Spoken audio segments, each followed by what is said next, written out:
Tem um homem que gastou milhões de dólares tentando não morrer.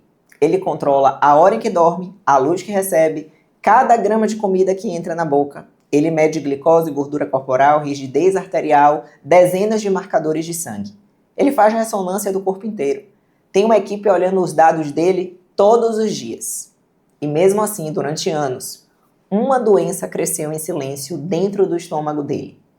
O nome dele é Brian Johnson. Agora presta atenção nessa parte, porque é aqui que a história fica desconfortável. A pista estava escrita. Estava em um exame simples, barato, que provavelmente está no seu último resultado também. Estava lá ano após ano. E ninguém leu a frase inteira.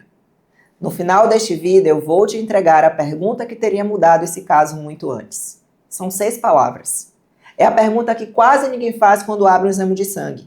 E é a mesma pergunta que eu faço todos os dias para os meus alunos no curso e que eu fazia no meu consultório. Então fica comigo até o final.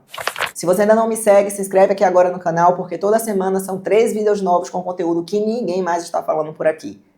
Eu sou Lua Ferrari, nutricionista, atuo com as abordagens low carb, cetogênica e dieta carnívora e vivo estilo de vida carnívoro por opção há quase 6 anos. E tem uma coisa que quase esses 6 anos de dieta carnívora me ensinaram. Saúde quase nunca começa colocando coisa dentro do corpo. Ela começa tirando o que está atrapalhando. Guarda essa frase, porque ela explica tudo o que vem agora. Dia 2 de julho de 2026, Brian Johnson anunciou publicamente que tinha sido diagnosticado com gastrite autoimune. O diagnóstico saiu em maio, depois de anos tentando entender por que a ferritina dele não subia. Olha o tamanho disso. O corpo estava avisando. O ferro estava baixo e a origem do problema ficou escondida por anos dentro do homem mais monitorado do planeta. Gastrite autoimune não é queimação depois de uma refeição pesada. Não é azia de fim de semana. É o sistema imunológico atacando o próprio estômago, principalmente as células parietais. Essas células fazem 2 coisas essenciais. Elas produzem ácido clorídrico e produzem o fator intrínseco. Pensa assim. O ácido é o que abre o alimento. O fator intrínseco é o crachá que a vitamina B12 precisa para entrar. Sem ácido, o ferro entra mal. Sem crachá, a B12 não entra. Com o tempo, a doença pode reduzir a acidez do estômago, prejudicar a absorção de ferro, causar deficiência de B12 e levar à atrofia da mucosa gástrica. E tem um detalhe cruel nessa sequência. O ferro cai anos antes da B12 aparecer alterada.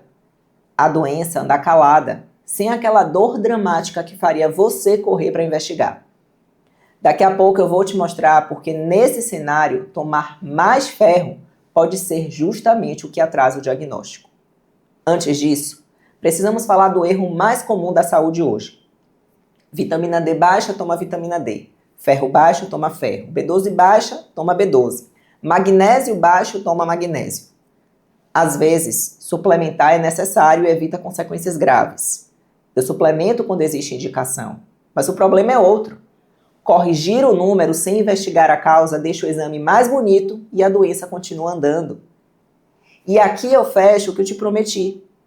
Na gastrite autoimune, a pessoa pode comer fígado toda semana, tomar ferro todo dia e continuar com a ferritina no chão, porque a absorção está comprometida. Pode tomar B12 em cápsula sem resolver porque o crachá não está sendo produzido. Dependendo da gravidade, é necessário usar B12 por outra via, inclusive, que é injetável. Exame alterado não é diagnóstico. Exame alterado é pista. A ferritina dele baixa nunca foi o problema, era um recado. E agora eu preciso ser justa, porque eu vi muita gente comemorando. Eu não comemoro doença de ninguém. E eu não vou dizer que ele desenvolveu gastrite autoimune porque come plantas. Isso não está provado. Doença autoimune envolve predisposição genética, alteração imunológica e possíveis gatilhos ambientais. Em muitos casos, ninguém identifica uma causa única. Então, quem afirma que o veganismo causou a doença está transformando hipótese em certeza. E é exatamente isso que a gente critica no outro lado. Mas eu também não vou para o extremo oposto e fingir ali que a alimentação dele não merece nenhuma pergunta. O protocolo público dele é predominantemente vegetal, hoje com colágeno incluído. Tem proteína em pó, tem fibras isoladas, inulina, galacto-oligosacarídeos, frutas, azeite, cápsulas, vários compostos. E tudo isso está dentro de uma empresa que vende justamente isso. Suplemento, mistura, proteína, azeite, longevidade em pote. Isso não prova que os produtos façam mal. Prova que não estamos olhando só para um experimento científico. Tem um negócio junto.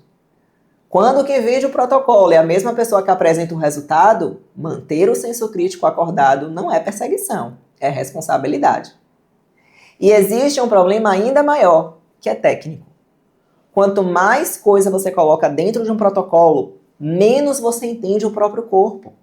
Se você toma 15 suplementos, 3 pós, fibras isoladas, extratos e compostos diferentes, você até consegue medir o resultado final. Mas você nunca vai saber quem foi o responsável. Não sabe o que ajudou, o que foi inútil, o que atrapalhou. Um experimento feito em uma pessoa só mostra o que aconteceu com aquela pessoa, naquela idade, com aquela genética, naquela rotina, com aquela combinação, entende? Isso não vira receita universal porque tem gráfico bonito em volta.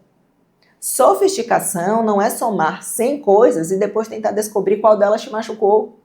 Sofisticação é encontrar o menor número de intervenções capaz de produzir o maior resultado. Quantas vezes eu já falei que o corpo não é uma planilha e não cabe em uma planilha? Essa é a parte que me pegou. O homem mais medido do mundo tinha uma doença avançando dentro do estômago em silêncio, enquanto os dados dele eram acompanhados diariamente. Isso não significa que medir seja inútil, significa que dado não é entendimento. A planilha mostra o quê? Só a fisiologia explica o porquê. Você pode ter uma coleção linda de números e continuar sem entender o mecanismo que está produzindo aqueles números. E olha a ironia desse caso. Uma bancada cheia de potes de longevidade e um corpo com dificuldade de absorver 2 dos nutrientes mais básicos que existem: ferro e vitamina B12. Sangue, sistema nervoso, energia. Não é a quantidade de potes na bancada que determina a qualidade da sua nutrição. Suplemento existe para complementar uma necessidade real. Não existe para sustentar uma alimentação que não serve para aquele organismo, nem para funcionar como seguro contra as consequências de um protocolo complexo demais. Precisamos falar também do intestino, e eu vou falar com honestidade. O trato gastrointestinal é a maior área de contato entre você e o ambiente. Ele precisa deixar nutriente entrar e precisa impedir que a estrutura inadequada atravesse. É uma fronteira seletiva.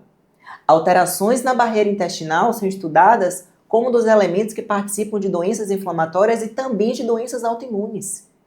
Isso não prova nada sobre o caso do Brian. Não é para eu dizer aqui que foi isso, mas significa que aquilo que passa por essa fronteira todos os dias merece ser levado a sério. E eu não consigo olhar para uma rotina com dezenas de pós, fibras isoladas, extratos e cápsulas e concluir que aquilo é a forma mais avançada de saúde humana.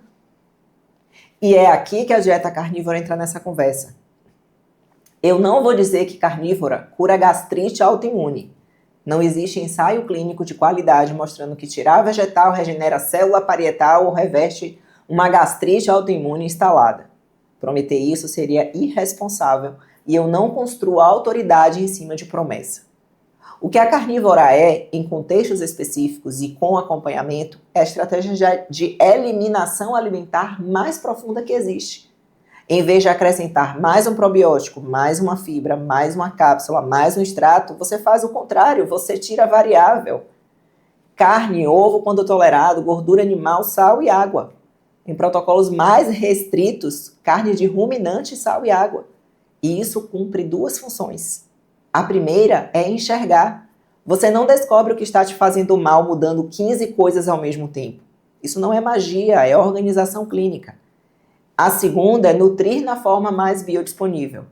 A carne entrega B12 naturalmente e o ferro M dos alimentos de origem animal é o mais biodisponível do que o ferro não M dos vegetais.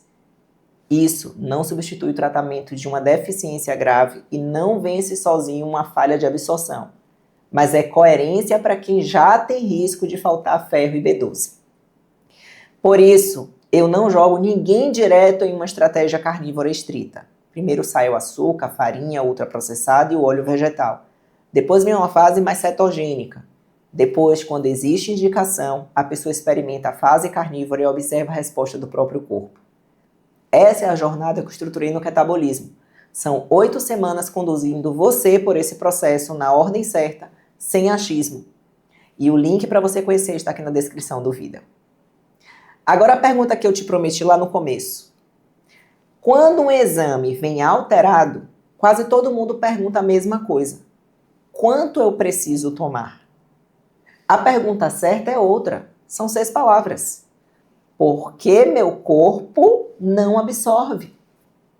Essa pergunta transforma resultado em pista e pista em investigação. Foi ela que estava faltando em uma ferritina que não subia por anos no corpo mais medido do mundo. O caso do Brian não derruba alimentação, sono, exercício e acompanhamento médico. Isso continua valendo. O que ele derruba é a fantasia de que existe protocolo perfeito capaz de controlar a biologia humana. Você não compra invencibilidade em pacote de suplemento. E você não impede doença medindo o corpo todo dia. Agora eu quero saber de você. Você já teve ferritina baixa que não subia mesmo tomando ferro? Você já tomou vários suplementos ao mesmo tempo sem saber qual estava funcionando?